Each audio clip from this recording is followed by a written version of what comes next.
प्राचीन समय की बात है। एक नगर में एक राजा रहता था। वह बहुत ही दयालु और परोपकारी था। एक दिन रात में सोते समय राजा ने सपना देखा। सपने में राजा से एक परोपकारी साधु कह रहा था कि राजन, कल रात तुम्हें एक विषैला सर्प काटेगा जिससे तुम्हारी मृत्यु हो जाएगी। साधु ने राजा को यह भी बता दिया कि सांप कहां से आएगा और वह कहां रहता है। साधु के अनुसार सर्प अपने पूर्वजन्म की शत्रुता का बदला लेना चाह रहा है। जब राजा सुबह सोकर उठे तो उन्हें अपनी सुरक्षा को लेकर चिंता होने लगी। वे अपनी आत्मरक्षा को लेकर उपाय सोचने लगे, जिसको लेकर उन्होंने कई तरीके सोचे। अंत में राजा ने निर्णय लिया कि वे अपने मधुर व्यवहार से सभी शत्रु का दिल जीतने का काम करेंगे।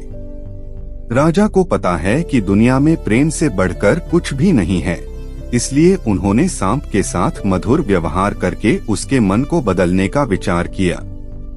शाम से पहले राजा ने सांप के निवास स्थान पेड़ से लेकर अपने शयन कक्ष तक के रास्ते में सुगंधित फूलों, इत्र का छिड़काव और जगह जगह मीठे दूध के कटोरे रखवा दिए। इसके अलावा सैनिकों को आदेश दिया गया कि सर्प को किसी भी तरह का कष्ट नहीं होना चाहिए। जैसे ही शाम खत्म हुई और रात की शुरुआत हुई, वैसे ही सांप अपने बांबी से बाहर निकला और राजा के महल की तरफ चल दिया। जैसे जैसे वह आगे बढ़ता गया, स्वागत की व्यवस्था देखकर वह खुश होता चला गया।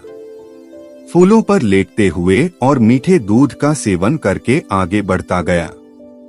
इस तरह से उसके अंदर क्रोध के स्थान पर दया का भाव जागृत होने लगा।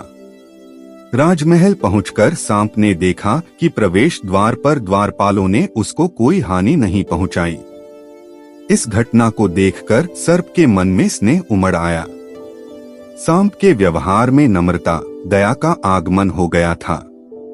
अब उसके लिए राजा को काटना असंभव हो गया। उसने सोचा कि जो अपने शत्रु के साथ इतना अच्छा व्यवहार कर रहा है, उसको मैं कैसे काटूं। राजा के पलंग के पास पहुंचते पहुंचते उसका विचार परिवर्तित हो गया। सांप ने राजा से कहा कि मैं आपसे बदला लेने आया था, लेकिन आपके आदर सत्कार ने मेरे बदले की भावना को परास्त कर दिया। अब मैं आपका शत्रु नहीं, मित्र हूँ। सर्प ने उपहार स्वरूप अपनी बहुमूल्य मणि राजा को दे दी। आठ व्यक्ति आदर और सम्मान के व्यवहार से सब कुछ पा सकता है। वीडियो अच्छी लगी तो हमारे चैनल को जरूर सब्सक्राइब करें।